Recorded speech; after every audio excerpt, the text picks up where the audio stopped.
오래전부터 밀접한 관계를 유지했던 대한민국과 중국. 수많은 사람과 물자가 교류했고 문화에 영향을 받았다. 이후 산업, 경제, 문화에 걸쳐 그 관계는 더욱 돈독해지고 있다. 한중 관계가 수교 22주년 맞은 상황에서 굉장히 비약적으로 발전을 하고 있는데 이런 비약적인 발전의 모멘텀을 잃지 않도록 더 급격한 발전이 가져올 수 있도록 노력을 해나가겠습니다. 한중 수교 22주년을 맞아 양국 관계가 한 단계 더 발전하는 데 중심 역할을 맡은 권영세 주중국 대한민국 대사를 만나본다.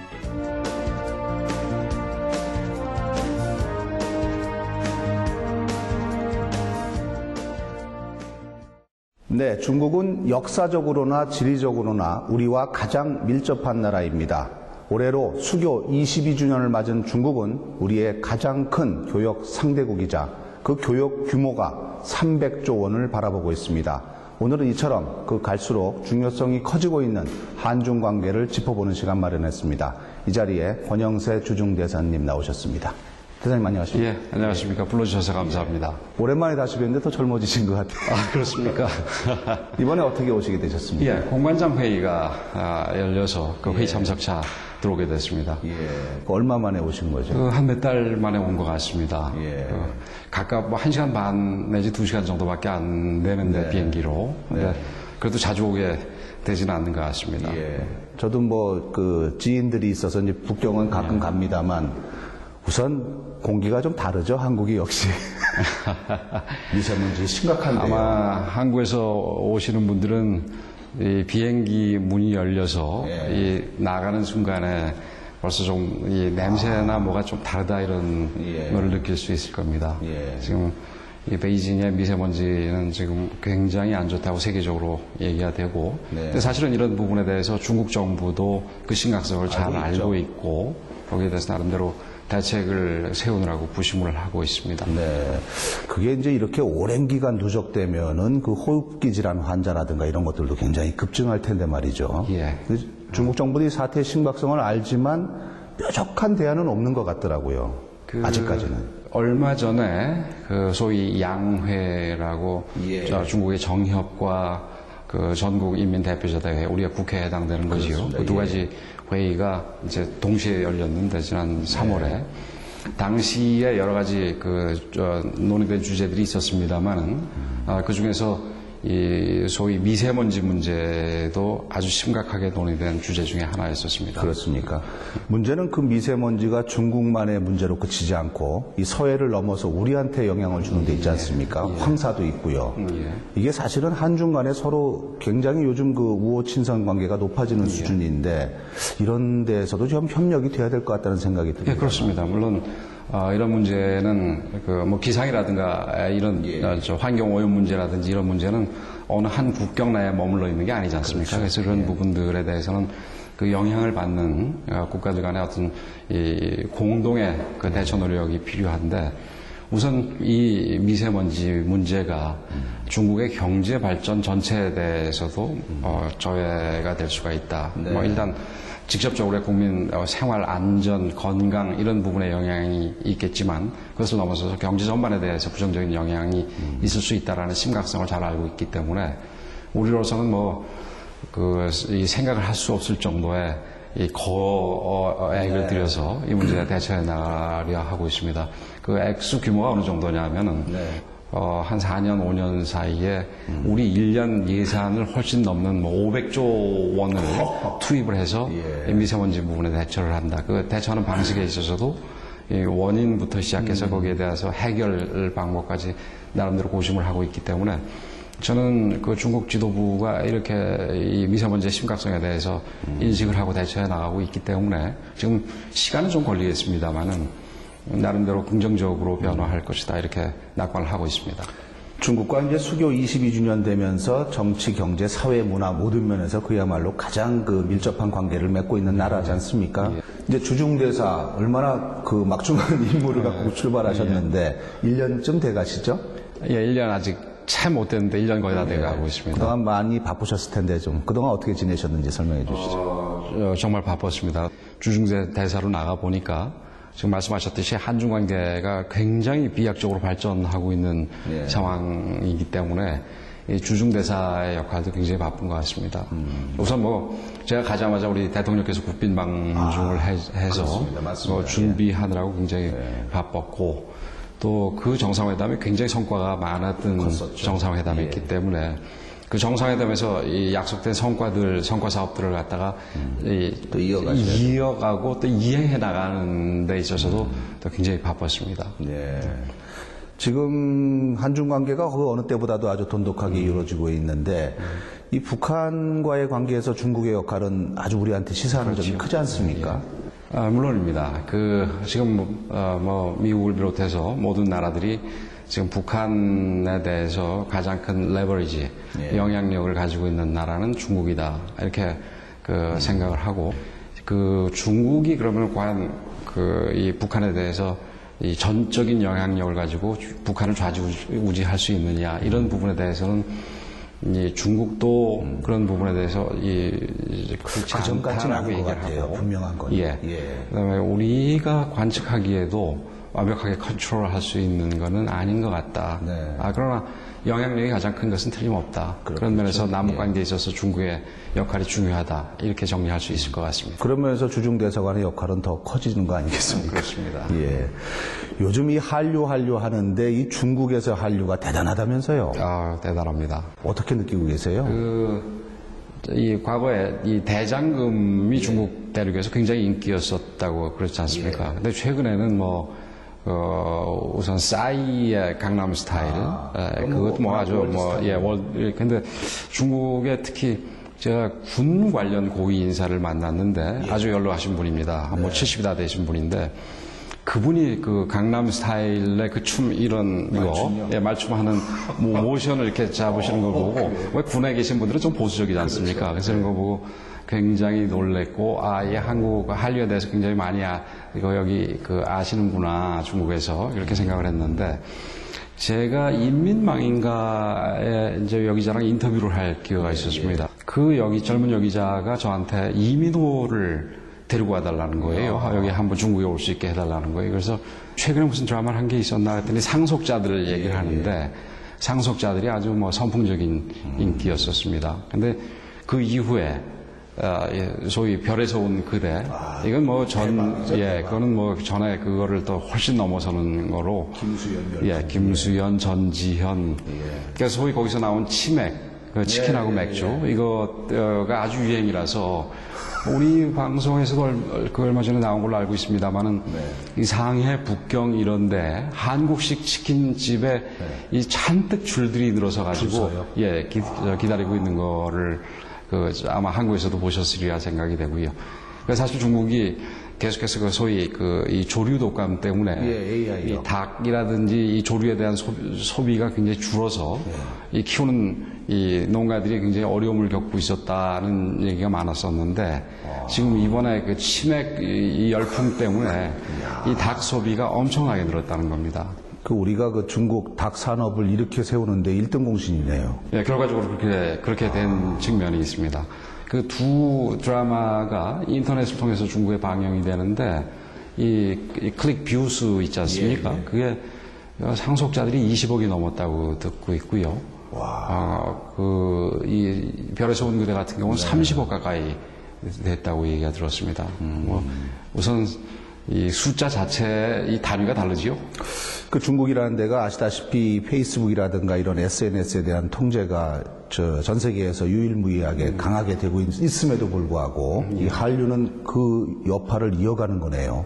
대사님께서는 의정 활동하시면서도 우수 의정상도 많이 받으시고 또 특히 SNS 활동을 많이 하셨는데 지금 이제 그게 차단돼 있으니까 많이 답답하시겠지만 또 새로운 방법의 파워 블로거들을 어떻게 대사관으로 초청을 하셨다고요? 그러니까 초청을 해서 같이 식사도 하면서 중국의 인터넷이라든지 SNS라든지 이런 부분에 대해서 얘기도 하고 그다음에 일반적인 그러니까 파워 블로거들이 정치인들은 아니니까 관료도 아니고 그러니까 좀 소프트한 문화와 관련된 얘기라든지 무슨 한류와 관련된 얘기도 많이 하고 있습니다. 그래서 저 자신도 웨이보를 작년 9월에 개설을 했는데 제 팔로워도 지금 한 60만 정도 되는 거예요. 60만 명이요? 예.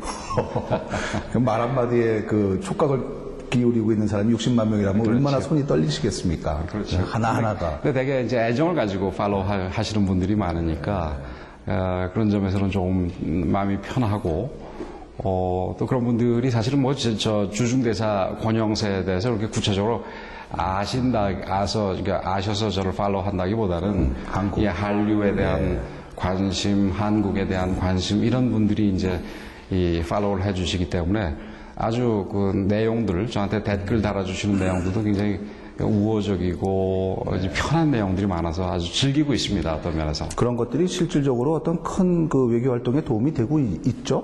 물론입니다. 그 지금 어느 나라든 이 국민들의 목소리, 여론에 귀 기울이지 않는 정부가 없지 않습니까? 심지어 저쪽 저기 아랍의 봄, 자스민 혁명 이런 것처럼 그런데 제대로 기울이지 않은 나라들 같은 경우는 굉장히 권위주의적인 나라임에도 불구하고 정부가 결국 전복이 되고 이런 일이 있었지 않습니까? 그래서 모든 나라가 다 국민들의 목소리에 귀를 기울이고 있기 때문에 직접 국민들하고 그 해당 정부에 영향을 미치는 그 국민들하고 직접 교류하는 거가 중요성이 크다고 생각을 합니다.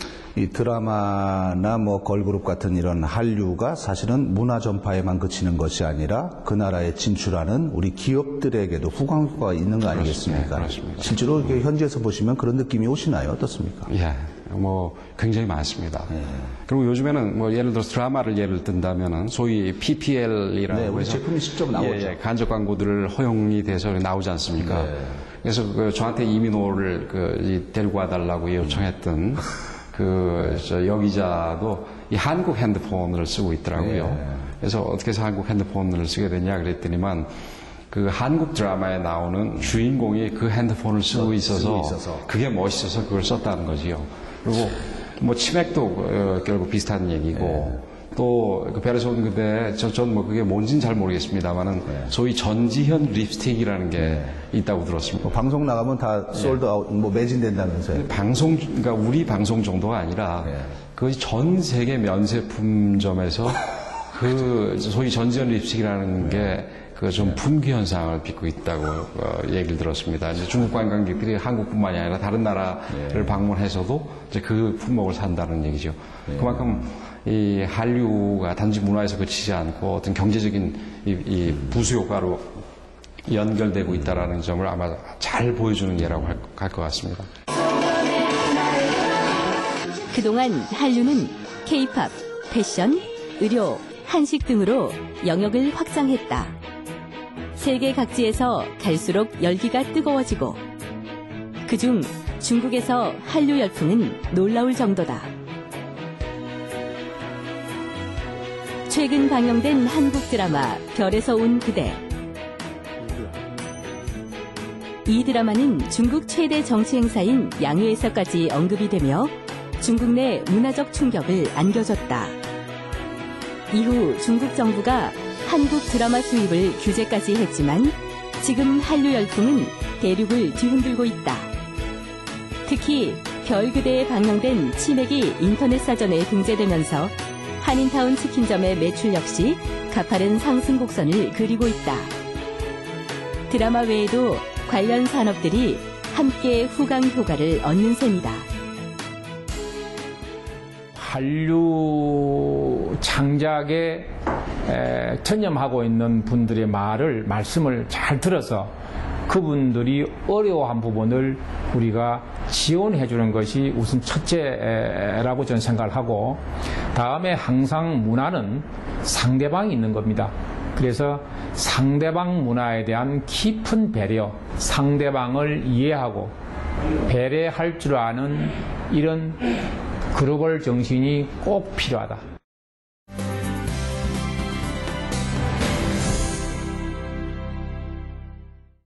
우리 대기업뿐만 아니라 우리 중소기업들 중국에 진출하고자 많이들 노력하시거든요. 대사관도 좀 그런 쪽에 많이 지원 활동도 하고 계시죠? 예, 물론입니다. 이 대기업에 비해서 중소기업 같은 경우는 아무래도 시장에 처음 개척하고 힘들죠. 또 이 운영해 나가고 이런 부분에 대해서 어려움이 많이 있습니다. 그래서 그리고 이 중국 같은 경우는 지금 굉장히 많이 노력을 하고 있습니다만은 국가와 어떤 시장 간의 관계에 있어서 국가의 역할이 그러니까 우리처럼 이제 완전히 좀 개방된 나라보다는 국가 역할이 조금 더 많이 있는 상황이거든요.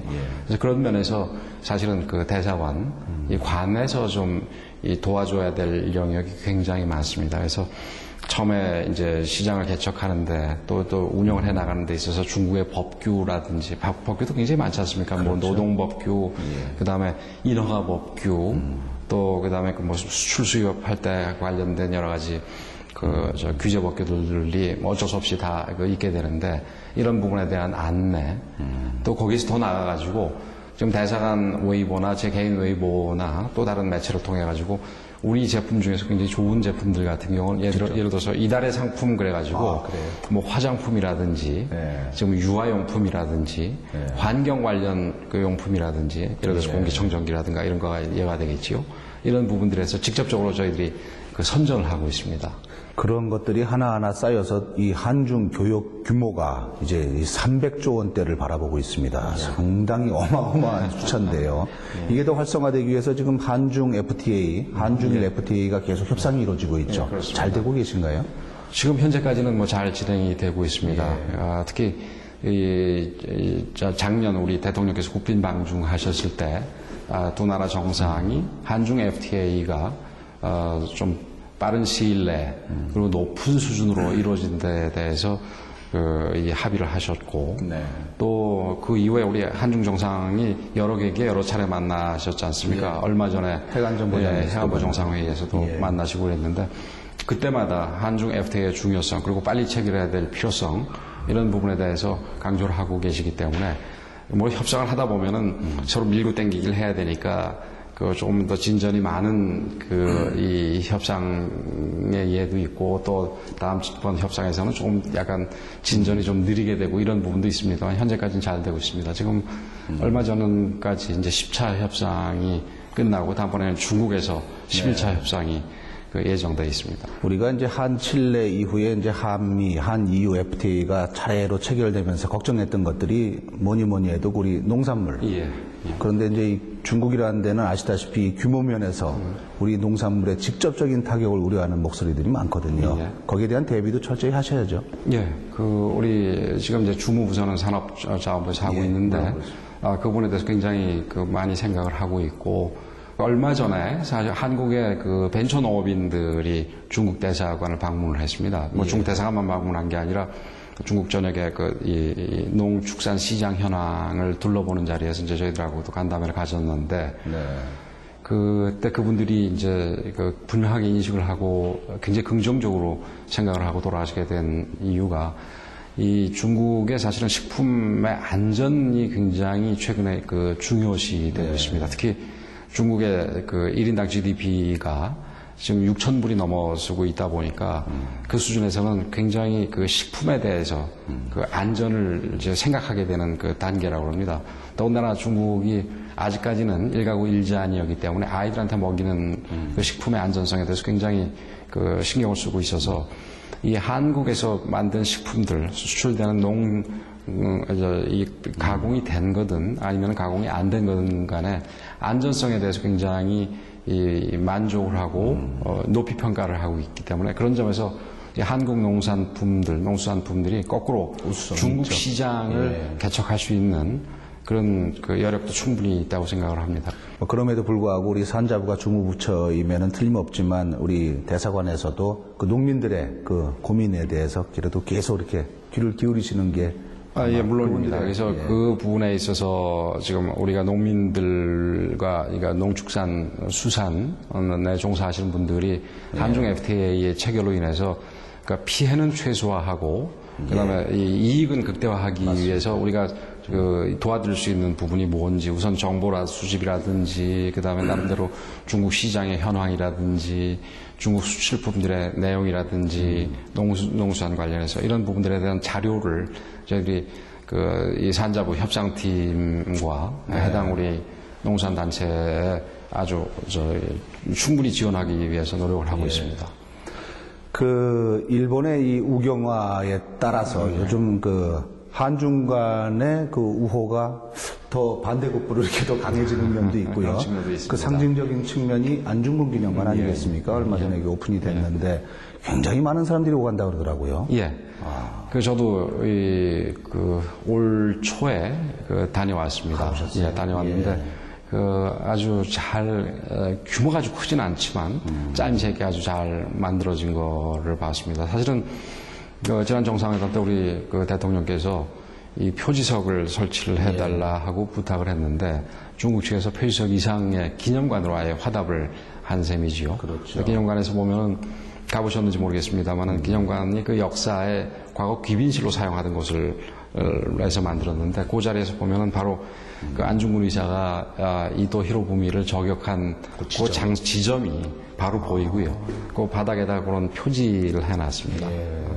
그 참 중국과 일본과 한국 이 관계가 참 사이좋게 지내면 좋겠는데 이게 뭐 센카쿠 문제라든가 뭐 우린 또 독도와의 또 이 관계에서 왜 이렇게 계속 우경화 쪽으로 가는지에 대한 의구심이 많거든요. 예, 정말 안타까운 부분입니다. 사실은 이 소위 아시아 패러독스 경제적으로는 뭐 잘 협력이 되면서도 이 정치적이나 안보적으로서는 긴장이 계속해서 고조되고 있는 부분에 대해서 이 풀어나가야 된다라는 말은 많이 있는데 현실적으로 지금 풀어나가지는 않고 있습니다. 이 특히 동부아시아, 한중일이 위치해 있는 동부아시아가 인구면에 있어서도 전 세계 인구의 20%가 넘고, 그 다음에 전 세계 GDP에 차지하는 비중으로 보더라도 20%가 넘고, 또 어떤 이 정치적, 국제정치적이거나 안보적인 측면에서의 어떤 그 비중도 그거야 뭐 계량할 수 있는 건 아닙니다만은 20%가 훨씬 넘으리라고 생각이 됩니다. 그래서 이런 그 동북아에서 3국이 아주 사이좋게 그야말로 손에 손을 잡고 협력을 해 나간다면 그렇죠. 국제 질서에 기여할 수 있는 부분이 굉장히 많을 텐데 지금 이제 주 원인은 사실은 이 일본의 우경화라고 하실 텐데 일본의 정치인들이 지금 그런 식의 우경화가 이 동북아에서 불편한 그 결과를 가져올 뿐만이 아니라 사실은 이 장기적으로 볼 때는 일본 스스로한테도 일본 국민들한테도 좀 이 부정적인 결과를 가져온다라는 걸 빨리 인식을 하고 좀 전향적인 자세로 나와야지 될 거라고 생각을 합니다. 역사에서 교훈을 얻지 못하면 그 과오를 또 반복하는 게 그 인지상정이니까요. 이 북한을 바라보는 중국 그 고위층들의 시선은 요새 좀 어떻습니까? 우선 단적인 예로 이제 핵 문제와 관련해서 보면은 이 중국에서 얘기를 옛날에는 한반도의 안정, 그 다음에 한반도의 비핵화, 뭐 대화 협력을 통한 뭐 해결, 뭐 이런 식의 순서로 진행이 됐었는데 작년 무렵 시주석이 그 체제가 출범한 이후에는 한반도 비핵화, 북한의 비핵화죠 바로 이 문제를 제일 앞서서 이 거론을 하고 있습니다. 그리고 이 많은 분석을 하는 분들이 이 중국과 북한 관계가 옛날에 과거의 어떤 뭐 혈맹이라든지 아주 특수한 관계에서 점차 이 보통 국가화 되고 있다. 이렇게 이제 분석 그전만큼 밀접한 것 같지는 않다는 말씀이시죠? 보통 국가화라는 게 좋은 얘기가 아니라 사실은 아주 밀접한 관계에 있다가 그냥 그 통상적인 국가와 국가와 간의 관계 정도로 내려왔다 이런 얘기죠. 그런 면에서는 우리 대한민국 입장에서는 좀 긍정적인 사인이라고 볼 수 있는데 그러나 여기에서는 우리가 좀 더 이렇게 성급하게 결론을 내리고 또 조급하게 뭔가를 기대해서는 안 된다고 생각을 하고요. 중국이라는 나라가 워낙 큰 나라고 의사결정 과정부터 시작해서 그 의사결정 과정을 이행하는 데 있어서도 좀 시간이 필요로 한 나라입니다. 그래서 하루아침에 뭐가 획기적인 변환이 있기를 기대하는 것은 조금 이른 것 같고요. 끝으로 우리 한중 관계 앞으로 더 커질 가능성이 어마어마한 그런 시장이면 분명합니다. 우리 한중 관계 어떻게 발전시켜 나가는데 도움을 주실 계획이신지 말씀해 주십시오. 지금 뭐 아주 개략적으로만 말씀을 드린다면은 지금 한중 관계가 수교 22주년 맞은 상황에서 굉장히 비약적으로 발전을 하고 있는데 이런 비약적인 발전의 모멘텀을 잃지 않도록 혹은 더 급격한 발전이 가져올 수 있도록 노력을 해나갈 생각입니다. 그래서 우선 정무나 이 외교안보 쪽을 본다면은 그러니까 기존에 이 중국의 이 공공 분야에 계신 분들하고도 긴밀하게 모든 문제에 대해서 허심탄회한 협력을 해나갈 생각이고, 또 아까도 말씀드렸듯이 공공외교가 매우 중요하기 때문에 그 부분에 대해서 굉장히 강조점을 두고 해나갈 생각입니다. 뭐 소위 파워블로거들하고의 교류라든지 이런 부분 계속해야 할 생각이고요. 또 경제 분야, 아까도 말씀드렸듯이 경제 분야가 우리 중국에 있어서, 중국이 우리에게 있어서 굉장히 중요한 의미를 갖고 있기 때문에 그 분야에 있어서도 우리 기업들이 중국의 내수시장에 진출하는 데 있어서, 그리고 또 한중 FTA가 잘 체결되는 데 있어서 이 대사관이 해야 될 일을 충실하게 120% 달성될 수 있도록 노력해 나갈 생각입니다. 예전에 제가 학창 시절만 하더라도 중국을 중국이라고 부르지 않고 중공이라고 부르지 않았습니까? 그렇죠. 중화인민공화국의 준말입니다만 왠지 그 공짜라는 게 굉장히 공포스럽게 다가왔는데, 그렇죠. 최근에 이제 중국 가보면은 한국 사람에 대한 이미지 워낙 좋고요. 그래서 이 발전하는 관계가 느껴지는데 좀 더 돈독하게 커갈 수 있도록 대사님께서 좀 더 노력해 주시기 부탁드리겠습니다. 오늘 바쁘신데 이렇게 나와서 고맙습니다. 불러주셔서 다시 한번 감사합니다. 감사합니다.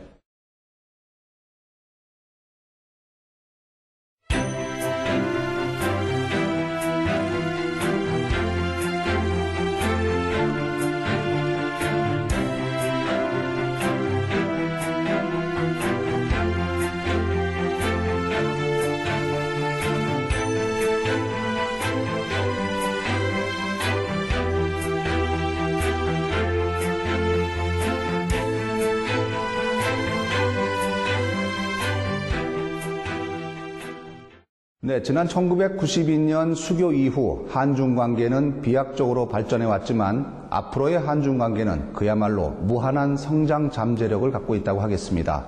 나날이 발전하는 한중 관계를 기원하면서 오늘 순서 마치겠습니다. 감사합니다.